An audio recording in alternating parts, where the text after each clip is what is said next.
warahmatullahi wabarakatuh. Halo Kaula Muda, selamat datang di DKM, Discuss Kaula Muda. Melihat maraknya fenomena FOMO di kalangan Gen Z membuat saya tertarik untuk mengulik-ngulik dan membahas fenomena ini bersama narasumber kita dari kalangan mahasiswa-mahasiswa terbaik di Indonesia. Oke, langsung saja tanpa berlama, time to discuss. Baiklah Kaula Muda, saat ini saya sudah bersama narasumber saya. Narasumber pertama saya Ahmad Yasin, mahasiswa Fakultas Ilmu Dakwah dan Ilmu Komunikasi, Universitas Islam Negeri Jakarta. Kemudian saya juga mengundang seorang mahasiswa Fakultas Ilmu Sosial dan Politik, Universitas Gadjah Mada, yaitu Julfahri Tanjung. Dan narasumber terakhir saya, seorang mahasiswi, yaitu Karin Reindra dari Fakultas Sastra Inggris, Universitas Indonesia. Oke, lady first nih, untuk Karin, apa sih yang kamu tahu tentang FOMO itu? Baik, mungkin FOMO itu udah nggak asing lagi ya di kuping kita, atau fear of missing out.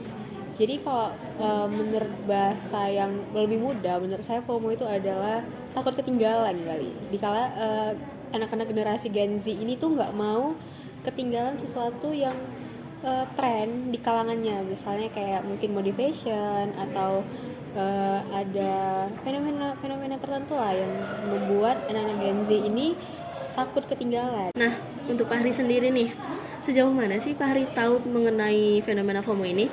Baik, terima kasih. Nah, menurut saya sendiri, FOMO itu adalah memang suatu cara kita takut ketinggalan.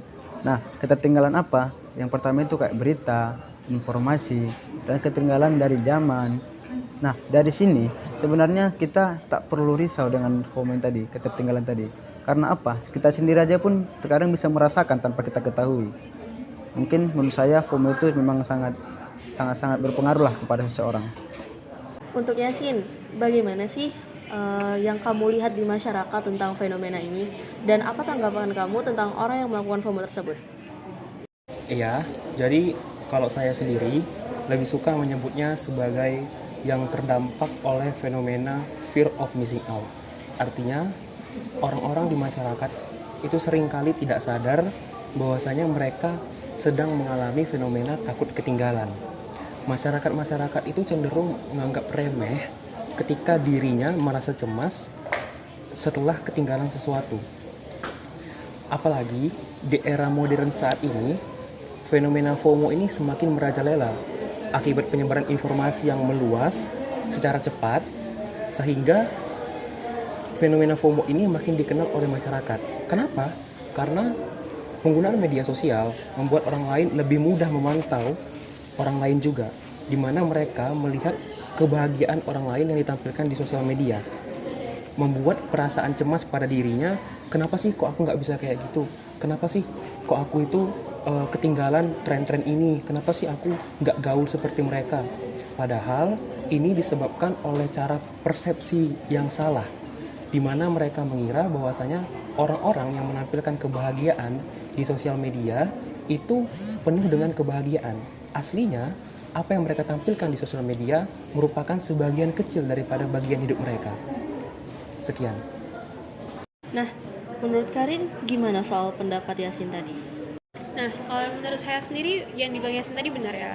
Mungkin karena anak-anak dengan usia quarter crisis life, di mana remaja-remaja itu mulai beralih dari remaja ke dewasa, yang membuat adanya perasaan bingung atau bimbang dalam menetapkan keputusan. Jadi karena dia merasa bimbang atas keputusan-keputusan yang harus ia ambil dalam hidupnya, jadi dia cenderung mengikuti alur atau tren-tren yang ada di sekitarnya. Baiklah Kaula Muda, tadi ini kita udah bahas tentang cara pandang para narasumber kita tentang apa itu fenomena FOMO, apa yang mereka ketahui tentang FOMO. Dan saya mau bertanya nih sama kalian, menurut kalian sebenarnya FOMO itu lebih identik ke cowok atau ke cewek? Ya, walaupun kalau menurut saya sih, walaupun FOMO itu tidak memiliki gender ya, tapi menurut pandangan saya sebagai seorang mahasiswa, kayaknya FOMO itu lebih banyak digandrungi oleh anak-anak perempuan. Dan saya sepakat juga apa yang disampaikan saudara Karin. Karena kenapa? Di era sekarang ini kan cewek-cewek kan lebih suka eksis nih. lebih suka memberikan informasi atau lebih suka untuk memaparkan kebahagiaan mereka.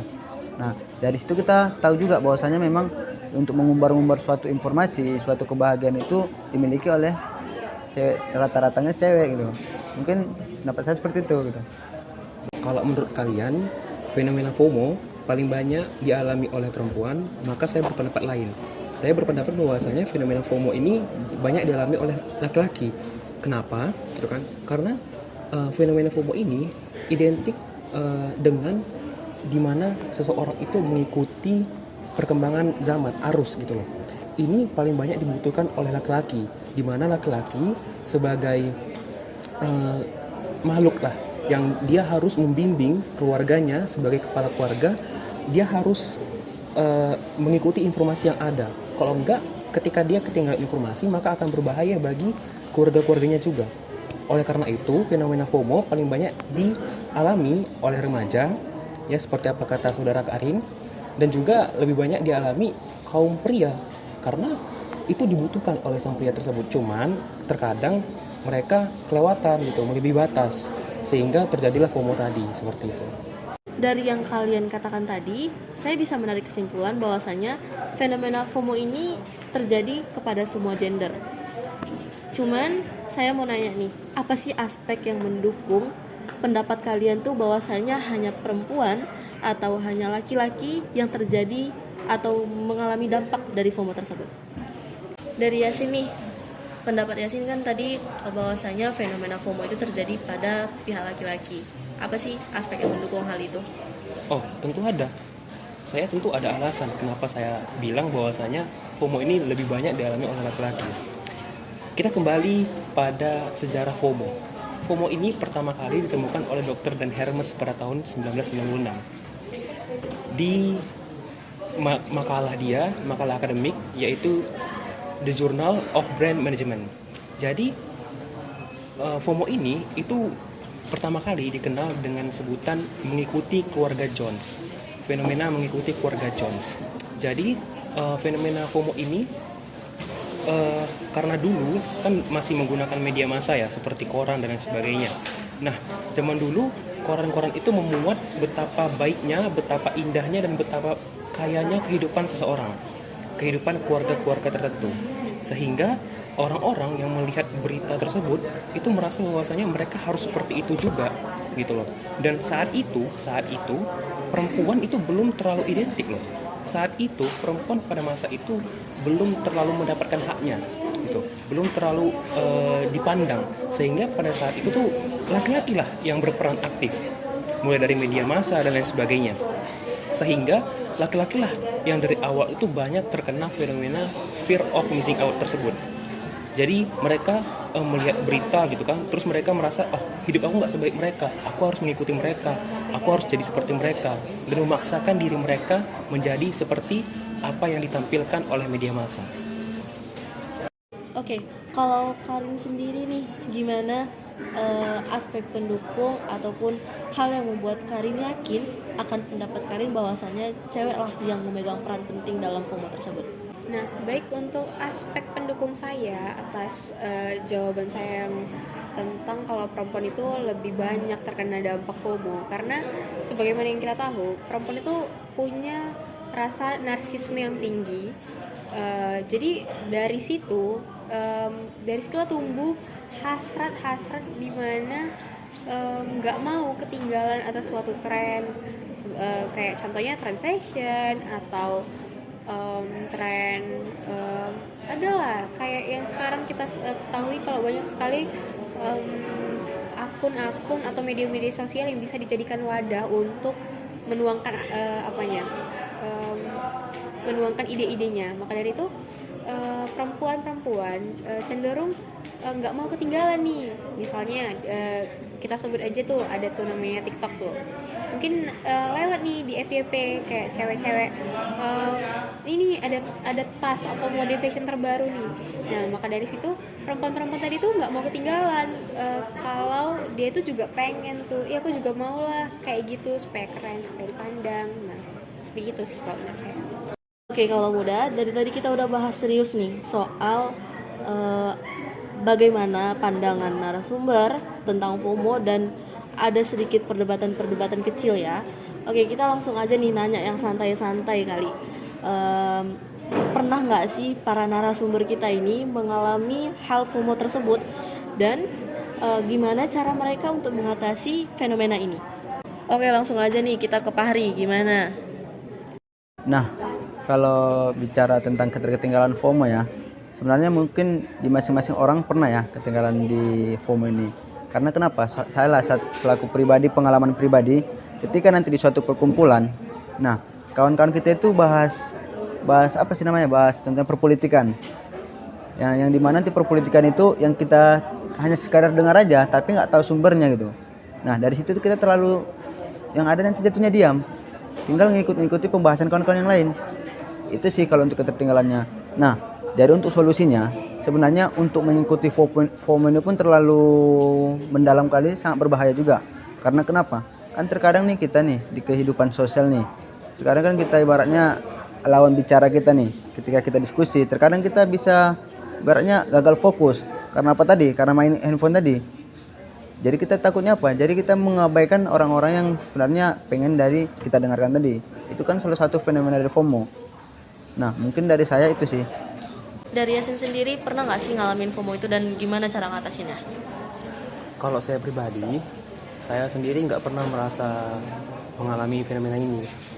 Karena kita harus bedakan ya, di saat kita mengalami fenomena FOMO atau di saat kita ketinggalan sesuatu.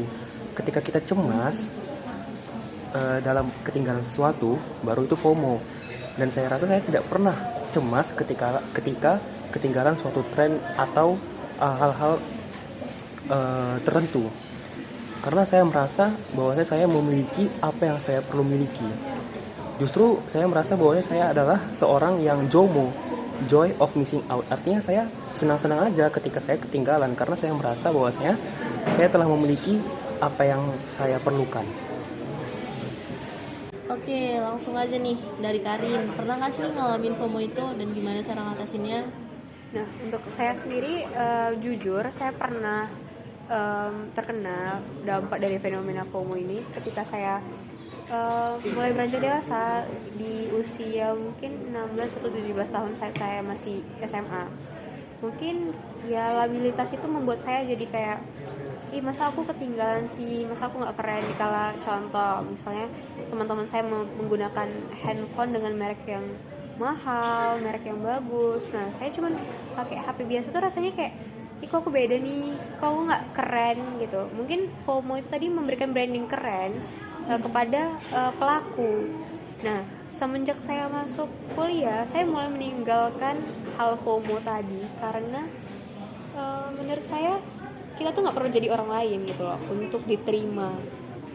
Jadi cara mengatasinya sih cukup terima diri sendiri aja sih, supaya nggak terbawa arus kayak yang harus begini, harus begitu baru punya kawan. Ya pokoknya jangan takut ditinggalkan lah. Ya mungkin karena kan menurut saya FOMO itu juga perasaan dimana seseorang itu takut bukan hanya tertinggal akan tren itu, tapi tertinggal atau ditinggalkan oleh kaum dan kelompok-kelompok tertentu. Mungkin itu aja sih menurut saya. Kaulah muda, akhirnya kita sudah sampai di penghujung acara. Terima kasih kepada narasumber-narasumber kita yang telah memberikan kesempatan waktunya, berbagi ilmu, berbagi pengalaman atas fenomena yang udah kita bahas kali ini. Mungkin itu aja yang bisa kita bahas di DKM kita kali ini. Saya Sri Wulandari pamit undur diri. Wassalamualaikum warahmatullahi wabarakatuh.